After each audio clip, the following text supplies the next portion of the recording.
साथियों नमस्कार। आज का वीडियो का मुख्य विषय है कि मुंडन या चूड़ा कर्म या चौल कर्म संस्कार मूर्ति के बारे में विस्तृत चर्चा। देखिए, मुंडन या चूड़ा कर्म संस्कार मूर्ति के बारे में विस्तार पूर्वक चर्चा। तो सबसे पहले देखिए, यानी मुंडन चूड़ा कर्म संस्कार किस माह, कौन से महीनों में, कौन से तिथियों में और कौन से शुभ वारों में किया जाना शुभ होता है, लाभप्रद होता है, शुभकारी होता है, कल्याणकारी होता है। तो इस विषय पर हम विस्तार पूर्वक चर्चा करेंगे। तो देखिए, वीडियो देखने से पहले मेरा आप लोगों से अनुरोध है, यदि आपने अभी तक मेरा चैनल सब्सक्राइब नहीं किया तो अवश्य सब्सक्राइब करने का कष्ट करें, वीडियो को लाइक करें, शेयर करें। तो देखिए, मुंडन संस्कार या चूड़ा कर्म संस्कार मूर्त कब की कब किया जाता है? जन्म या गर्भाधान में 1, 3, 5, 7 इत्यादि विषम वर्षों में कुलाचार के अनुसार उत्तरायण के सूर्य में बालक का चौल कर्म अर्थात चूड़ा कर्म संस्कार या मुंडन संस्कार दोपहर से पहले पूर्वाह्न काल अर्थात दोपहर से पहले करना चाहिए। और यहाँ पर देखिए, यहाँ पर एक लिखा हुआ है, तो कतिपय क्षेत्रों में पहले वर्ष नहीं होता है, बहुधा क्षेत्रों में 3, 5, 7 वर्षों में यानी मुंडन संस्कार या चूड़ाकर्म संस्कार किया जाता है। तो देखिए, यानी यहाँ पर उत्तरायण लिखा हुआ है, ध्यान से देखिए। तो चैत्र मास को छोड़कर उत्तरायण के 6 महीने होते हैं, और 6 महीने क्या होते हैं? दक्षिणायन के होते हैं। जैसा कि आप जानते ही हैं कि 6 महीने उत्तरायण के होते हैं और 6 महीने दक्षिणायन के होते हैं। तो इस प्रकार उत्तरायण में आते हैं माघ, फाल्गुन, चैत्र, बैसाख, ज्येष्ठ और आषाढ़। ये 6 महीने होते हैं, लेकिन इन 6 महीनों में केवल चैत्र मास को छोड़कर अन्य उत्तरायण के मासों में, यहाँ पर देखिए, बैसाख मास, ज्येष्ठ मास, आषाढ़ मास, माघ और फाल्गुन, माघ के महीने और फाल्गुन के महीने, बैसाख के महीने, ज्येष्ठ के महीने, आषाढ़ के महीने, माघ के महीने और फाल्गुन के महीने। इन 5 मासों में चूड़ाकर्म संस्कार करना शुभ होता है। तथा तिथियां कौन कौन सी होती हैं शुभ? द्वितीया, तृतीया, चतुर्थी, पंचमी, षष्ठी, सप्तमी, दसवीं, एकादशी और त्रयोदशी। और शुक्ल पक्ष की 15 तिथियों में, यानी शुक्ल पक्ष की 15 का मतलब सभी तिथियों में, संक्रांति आदि पर्व के दिनों को छोड़कर, यानी संक्रांति के दिन मुंडन नहीं किया जाता है। यदि कोई पर्व का दिन है उस दिन भी मुंडन नहीं किया जाता है। तो संक्रांति आदि पर्व के दिनों को छोड़कर सोमवार और यानी छोड़कर स्वाति, ज्येष्ठा, श्रवण और अभिजित, धनिष्ठा और शतभिषा नक्षत्रों में मुंडन का कार्य शुभ होता है।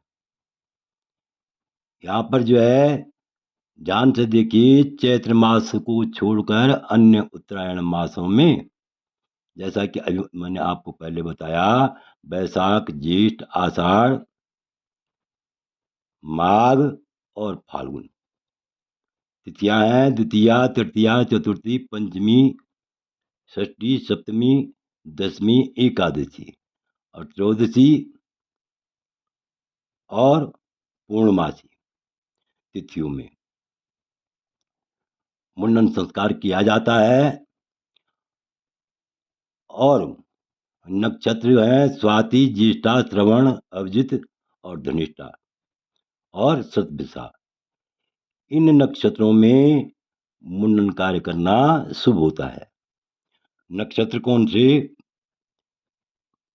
स्वाति, ज्येष्ठा, श्रवण, अभिजित, धनिष्ठा और शतभिषा। इन नक्षत्रों में मुंडन कार्य करना शुभ होता है। लोकाचार अनुसार कुछ लोग नवरात्रों में भी, यानी कुछ क्षेत्रों में लोकाचार कहते हैं, यानी लोगों के कथनानुसार, लोगों के आचार व्यवहार के अनुसार, क्षेत्र के अनुसार कुछ क्षेत्र की ऐसी परंपराएं हैं कि कुछ लोग जो है नवरात्रों में और अक्षय तीज आदि शुभ दिनों में बिना सुनिश्चित मुहूर्तों के भी मुंडन आदि कार्य कर सकते हैं। यानी यहाँ पर ये है, यद्यपि शुद्धम लोक विरुद्धम नाचरणीयम नाचरणीयम। यद्यपि कोई चीज शुद्ध भी है, अगर लोग जो है उसका विरुद्ध करते हैं तो ऐसा आचरण नहीं करना चाहिए। तो इसीलिए कुछ ये जो है नवरात्रों में और अक्षय तीज में आदि दिनों में, यानी इसको अणपुच्छ मुहूर्त भी कहते हैं, विजयदशमी के दिन और अक्षय तृतीया को अणपुच्छ मुहूर्त भी कहते हैं इसको। अर्थात लोकाचार के अनुसार कुछ लोग नवरात्रों में, अक्षय तीज आदि शुभ दिनों में बिना सुनिश्चित मुहूर्तों के भी मुंडन आदि कार्य कर सकते हैं। तो देखिए, बालक का जन्म मास त्याज्य है। मुंडन के लिए ध्यान रखनी बात यह है कि बालक का जन्म मास त्याज्य है। यानी यदि इन 5 महीनों में किसी भी महीने बालक का जन्म हो, बैसाख, ज्येष्ठ, आषाढ़, माघ, फाल्गुन, इन महीनों में यदि किसी बालक का जन्म हो तो वो महीना जो है, वो महीना यानी चूड़ा कर्म के लिए त्याज्य है। अर्थात जन्म मास में चूड़ा कर्म नहीं करना चाहिए, परंतु जन्म नक्षत्र या जन्म राशि शुभ है, अर्थात जन्म नक्षत्र और जन्म राशि में चूड़ा कर्म कर सकते हैं। तथा जन्म राशि या जन्म लग्न से अष्टम लग्न न हो। इसमें ध्यान रखने बात यह है कि जन्म राशि या जन्म लग्न से अष्टम लग्न नहीं होना चाहिए।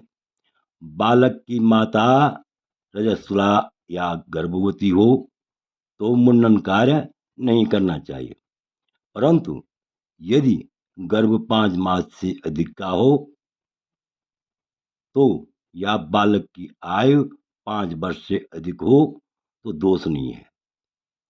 ज्येष्ठ बड़े लड़के का मुंडन ज्येष्ठ मास में नहीं करना चाहिए।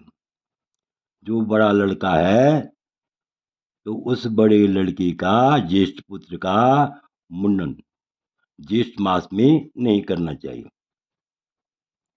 अब आगे देखिए, क्षौर कर्म, हजामत कर्म मुहूर्त, यानी मुंडन के लिए जो तिथियां, नक्षत्र और वार शुभ बतलाए गए हैं, वही क्षौर कर्म के लिए शुभ है। मंगल, शनि, रविवारों में क्षौर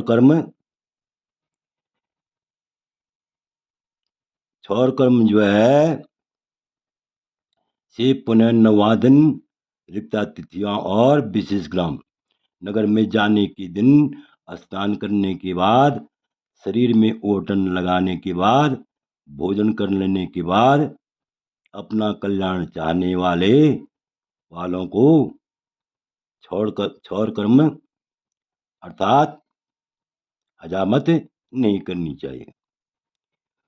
तो विशेष देखिए, यज्ञ में, विवाह में, मृतक कर्म में, कारागार जेल से छूटने पर राजा और ब्राह्मण को की आज्ञा से क्षौर कर्म निषिद्ध दिनों में भी करा लेना सुप्रद होता है। कुल मिलाकर के क्षौर कर्म के लिए विशेष मुहूर्त नहीं देखा जाता है, क्योंकि क्षौर कर्म आप किसी भी शुभ वार के दिन सुविधा अनुसार कर सकते हैं। तो आशा है कि आप इस वीडियो को पूर्ण रूप से समझ गए होंगे। यदि आपको यह वीडियो अच्छा लगे तो मेरे चैनल को अवश्य सब्सक्राइब करें, वीडियो को लाइक करें, शेयर करें। वीडियो देखने के लिए बहुत बहुत धन्यवाद।